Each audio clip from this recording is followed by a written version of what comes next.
The Chevrolet program starring Jack Benny with Frank Black and his orchestra.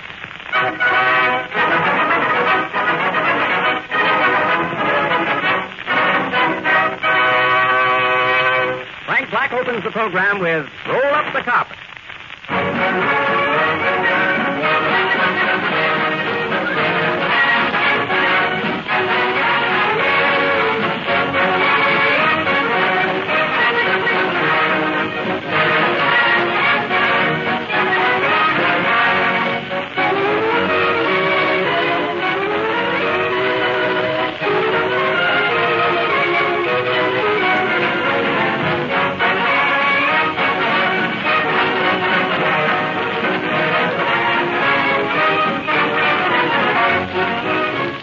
Last week, my friends, I directed your attention to that big, striking Chevrolet poster now on all the billboards. Every minute, someone buys a Chevrolet. Ladies and gentlemen, that statement is incorrect.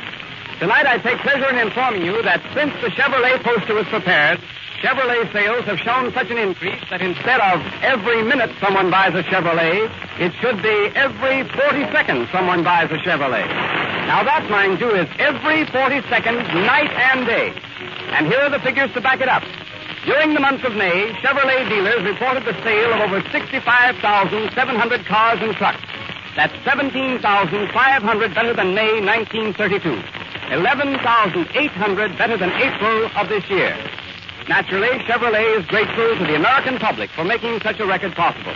A record which exceeds by 1,000 cars a day the May production of any builder of automobiles. And everybody knows why. Chevrolet is the only car giving Fisher bodies, no draft ventilation, fine performance, proved dependability, and unexcelled economy at prices as low as $445 FOB Flint. That's why, today, more than ever before, Chevrolet is the world's largest builder of automobiles.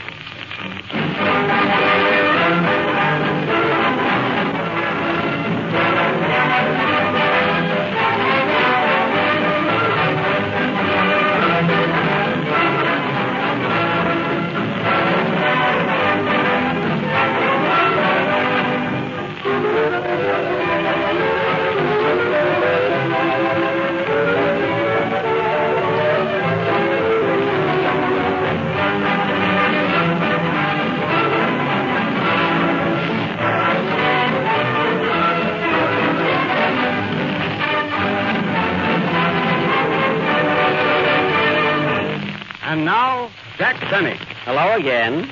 This is Jack Benny, the Earth Galloper, coming to you with all the late news events. And tonight we have a big surprise for you. We are going to give you a full description of the Smelling Bear fight which was not broadcast last night. We have here our own film of this famous fight held at the Yankee Stadium, where the New York Yankees play baseball while at home. Run the film, Hank. The preliminaries are over, and Smelling and Bear are now in the center of the ring taking their instructions. What a crowd, folks. 60,000 people and only 30 vacant seats. Primo Carnera walks in and the 30 seats are filled. Carnera sits down and 2,000 people behind him get up and go home. Ah, what a crowd. Here goes the bell for the first round. Smelling and Bear walk to the center of the ring. Bear looks confident and Smelling looks German. They are fiddling around for a minute and there they go. Bear starts off with a hard right to Smelling's jaw, and Bear counters with a hard right to Smelling's jaw. Ah, what's this? Smelling sends a hard pin to Bear's right. Bear swings a wild right to Smelling's jaw, and Bear comes back with a wild right to Smelling's jaw. Smelling's jaw seemed surprised as it didn't even know that Bear was in town. They are both mixing in the center of the ring as the round ends. Smelling's round and Howard training. The Chevrolet motor car is the finest. Round two. Both men step to the center of the ring and exchange blows. What a crowd at the Yankee Stadium. Starkey is here sitting right over second base. Gene Tunney is also here sitting over first base. Bear sends a long left to Smelling, sending Starkey to third and Tunney to second. None out and Bear still at bat. What a game. In the outfield, we see Lefty Grove warming up for Germany, and Smelling still catching. As the bell rings, Ruth and Gehrig are seen walking through the dugout. And Howard Brady. The Chevrolet motor car is the most economical car in Round three. At the start of this round, Bear makes a mad rush at Smelling. But Smelling crosses a right to his nose, and Bear starts singing California, Here I Come. He sees Jimmy Melton become self-conscious and lands a right to Smelling's temple. What a blow! Watch out, Bear. 4 feet lower would have been a foul.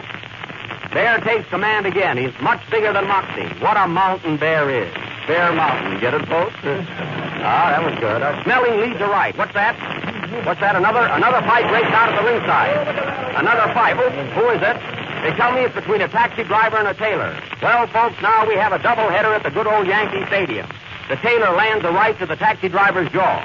Smelling blocks it and crosses a left to Bear's chin. Bear sends a wicked right to the tailor, and the tailor sends a wicked note to his lawyer for a triple play. Lawyer to Smelling to Bear. What's this? Bear sends a dozen assorted rights to Smelling's jaw while we weren't looking. He sends another right to his head, a right to the heart, and a right to the liver. As there are no more places for Bear's right, he rings the bell, ending the 3rd round. Now, the next 6 rounds were nip and tuck. Bear nipped and Smelling tucked. And as there was nothing outstanding in these 6 rounds, I'll tell you a story. Once upon a time, there were 3 little bears. Mama Bear, Papa Bear, and Maxie Bear. They all lived in the woods. So one day, Poppy Bear said to Maxie Bear, "Round 10. Bear opens this round with a right to Smelling's ear and a left to the jaw. Smelling counters with a nasty look. Bear resents this and starts fouling. The referee warns Bear, Bear warns Smelling, Smelling warns Sharky, and Sharky leaves the stadium. Bear is now mad and sends another right to Smelling's jaw and a left to the head. They are now mixing it. Right, left, right, left, right, left. Company, halt. What a parade. Bear looks at his watch, remembers he has a date, and there he goes, forcing Smelling to the rope. What a chance for a cigar program. He sends 2 rights and a left to Smelling's head, and Smelling goes down for the count of 9. 1, 2, 3, 4. Oh, small and handsome, why don't you get up some? 6, 7, 8. Are you hurt, Smelling? 9. He gets up at the count of 9. But it's too weak to carry on, and the referee steps in and announces Max Bear the winner, which is a surprise to everyone. Now Frank Black, who bet on Smelling, will try and play Somebody Stole Gabriel's Horn. Play, Frank.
Of our misery, or mystery.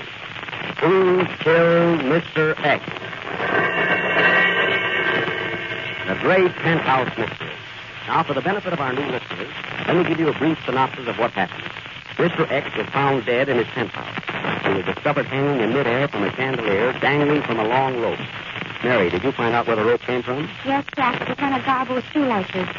Get it? Oh, well, disregard that, huh?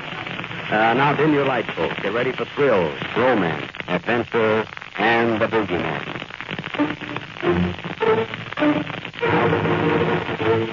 Not yet, Frank. Besides, we're not feeling anything. This is a mystery. Hey, Mr. Benny, when do we address this case? One mystery at a time, please. Remember, folks, last week we put the case in the hands of Sherlock Holmes, but nothing happened. And if we paid Sherlock in advance, we will have to give him another chance. And those of you who have given Chevrolet a chance will admit there is no mystery attached to it. It was Hawksaw Cleaning, folks, who was always on the trail of a plum. You'll have to pardon me while I put on my makeup now. I'm Sherlock Holmes, you know. Now, while we are preparing for this scene, James Nelson is saying, Our Sweet Mystery of Life. It has nothing to do with our mystery, folks.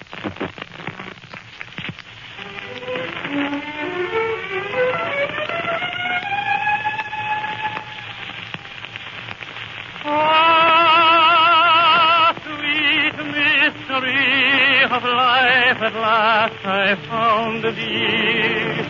I know at last the secret of it all.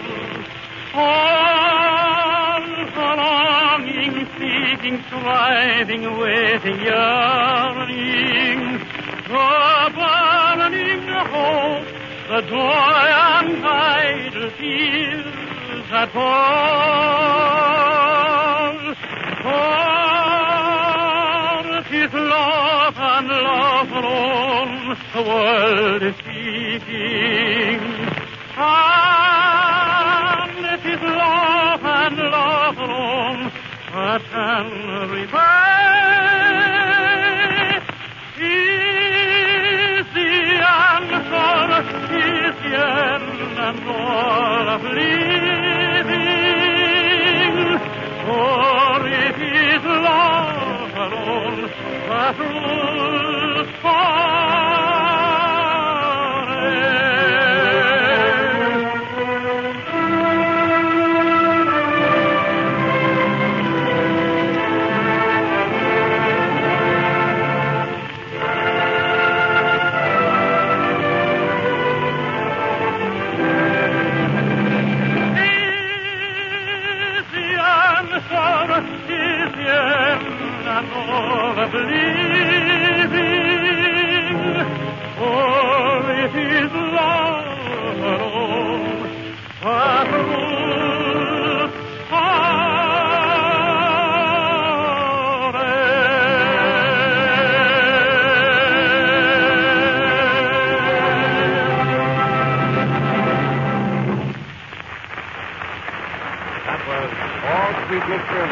by James Melton. And now we take you again to the study of Sherlock Holmes, who is working out some new clues in hopes for a speedy arrest of the murderer of Mr. X.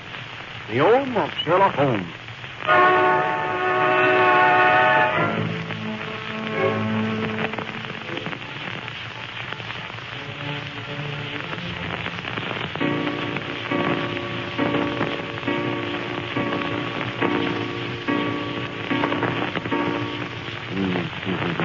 Ninth of June, and the murder is still unsolved. That seems to be the trouble, Sherlock. I never saw you act like this before. Very mysterious case. Very mysterious, Watson. Very mysterious. Watson, I must think. Bring me my piano. The finance company took it away this morning. Then give me my violin. It's no use. No use, Watson. I will never learn shuffle off the buckle. Then why don't you try Rochester or Albany? Albany, fine. How does it go? Albany. Why not take Albany? Watson, an idea just struck me. You couldn't loan me $10, could you? Sherlock, you're wonderful. How did you guess it? I felt it. Was there anybody here to see me today? Yes, 3 fellows. What's their names? Sir Arthur, Cohen, and Doyle. Very good, Watson. But you better let me get a laugh or you won't be on the program next week. That's elementary, Sherlock. Hello. This is Holmes in Boston, Incorporated. You want to speak to Mr. Holmes? Wait, I'll connect you with the bathtub. I'm not taking a bath, Mary. Well, you should be. Here, it's for you. Who is it? Mr. X, he wants to know how you're doing with his case. Give me that phone. Mr. X? Yes, we'll find the man who murdered you. Just keep your shirt on. Yes, you'll get a report. What's the address? All right. Goodbye. Put down the address, Mary. Box 32, Evergreen Cemetery. See, he lives right next door to my great-grandfather. Uh-huh. Mary, see who it is. Be on your toes, Watson. Who do you wish to see, sir? Mr. Holmes, I've got some news for you. Let him in. Well, young man, what can I do for you? I have a clue to the murder of Mr. X. You have a clue, eh? Who are you? I'm a stool pigeon. Oh, a stool pigeon, eh? Sit down. Mary, get him a stool. Here you are. Mr. Pigeon. Mary, lock the door. Close the window and pull down the blinds. Now tell me, who do you think killed Mr. X? Well, give me $5 and that's all I know. For $5, eh? Mary, have you... Certainly not. Watson. No. How much do you want to sell all? $5. Here's 50 cents. Just give me a rough idea. Well, you're a new customer. I'll take it. Now, what's your clue to the murder of Mr. X? Well, I saw a fellow flying over the penthouse less than a week ago. He looked very suspicious. He was flying over 200 miles an hour, and he didn't stop until he got to Oslo, Norway. Oslo, Norway. Yes, and when he turned around and saw me looking, he left quickly for Moscow. Yes. Go on. And as soon as I got to Moscow, he left for Siberia. How did you keep up with him? Don't tell anybody. Watson, a Chevrolet. Mary, a Chevrolet. It was a Chevrolet, folks, the most dependable car in the low-price field. And now, Mr. Pigeon, your face looks very familiar. What did you do before you became a stool pigeon? You... I thought so. Now, tell me one more thing. Did you get the name of this aviator? Yes. His name is Jimmy Mattern. Oh, Mattern, eh? Watson, put down that salami. Get me my aeroplane. There's no time to lose. We'll follow him to the ends of the world. But wait, fella, how did you figure he could have killed Mr. Eggs by flying over the penthouse? Well, I'll tell you, Watson. All those aviators carry sandwiches. Now, he may have had a three-decker sandwich and dropped it. And that would kill anybody. Fella, you're a bear. Watson, you're smelling. Get the aeroplane.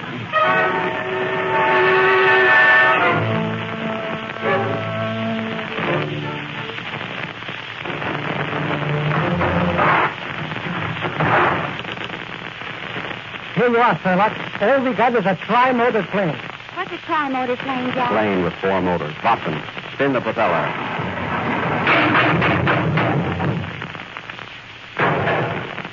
Watson, you've got her in great shape. What was that?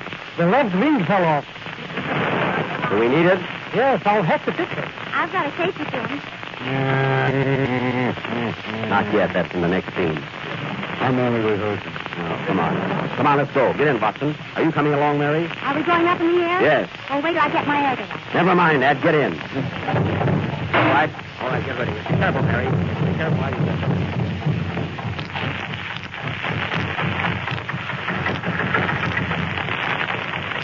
Happy landing! I doubt it!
3 hours later, Sherlock Holmes and Watson are still on the trail of the murderer of Mr. X.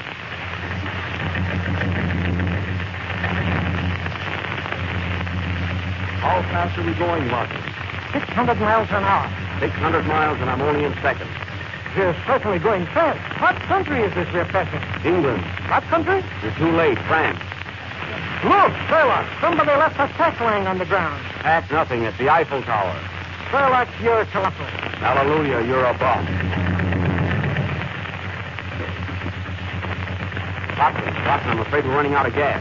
Don't worry. I just put a quarter in the meter. Good work. Look, we're crossing the Russian border. So quick. Remember, this is a half-hour program.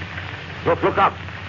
Look, there's another airplane. You're right, Sherlock. Maybe that's the man we want. Get closer.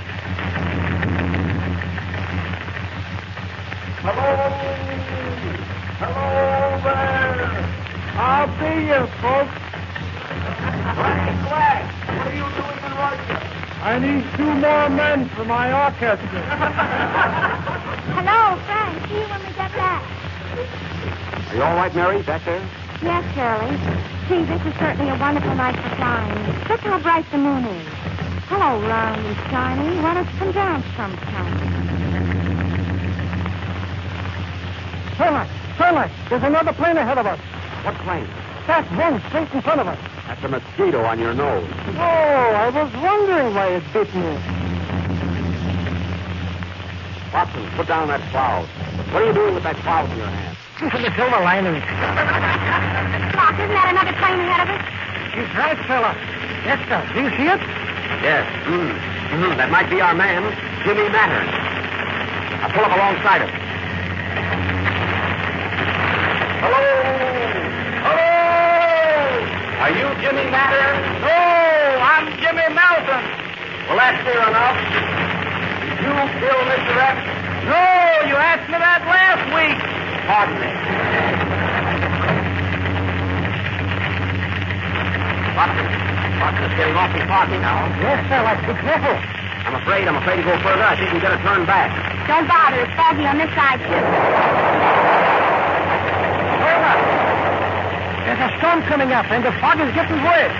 You're right, Watson. I can't see 5 feet ahead of me. Who killed Mr. X? Never mind X. I've got my own trouble. Oh, what was that? The other wing dropped off. You see, folks, this couldn't happen in the Chevrolet, as it is safe, dependable, and does everything but fly. We're in terrible danger. Watson, I can't control the stick.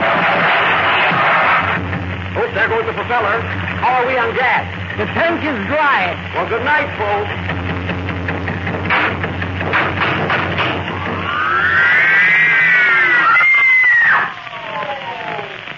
And next week, ladies and gentlemen, we will continue our mystery. Who killed Mr. X? And what happened to Holmes, Watson, and Mary? And smelling. Right, Watson. Play, Frank.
his money, sweetheart. Love will always try. Keep right on repeating. It's great to be alive.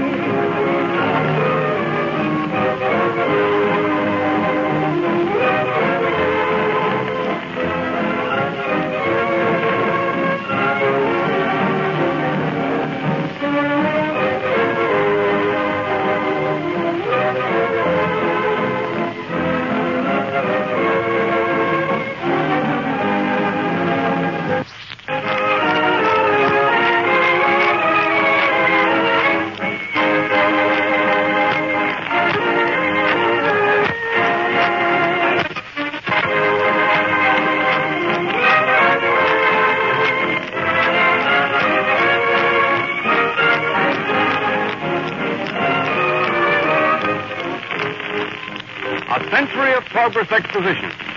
Ladies and gentlemen, it's off to a grand and glorious start. Everybody's excited about it, talking about it, planning and figuring how and when to go. And nearly every person who's been to Chicago comes back with the same enthusiastic story. Chevrolet has stolen the whole show. That perfectly amazing World's Fair factory of Chevrolets, in which cars are built right before your eyes, is a fascinating sight. It's the highest of all the high spots in 3 miles and a half of thrills. Now, here's a tip, my friends, on how to get to the World's Fair, the easiest way, the coolest way, and by far the cheapest way. Drive in a Chevrolet, America's most economical car. You can travel all day long, and based on average gasoline costs throughout the country, 4 people in a Chevrolet can cover over 200 miles for less than 40 cents apiece. Yes, you'll not only have a cooler, more restful, more enjoyable trip in a Chevrolet, but you'll have more money left to spend at the fair when you get there. On to Chicago, America. On to the World's Fair, the most economical way. In that big, thrifty, dependable 6, Chevrolet.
That was Mary singing It's Great to Be Alive. And don't forget to listen in next Friday, ladies and gentlemen, and follow our thrilling mystery, Who Killed Mr. X? Come on, Mary, I'll take you home now. I'm sorry, Jack. I have a date tonight. With whom? Oh, yeah? Well, he'll find out. Good night, folks. Come on, Shadow.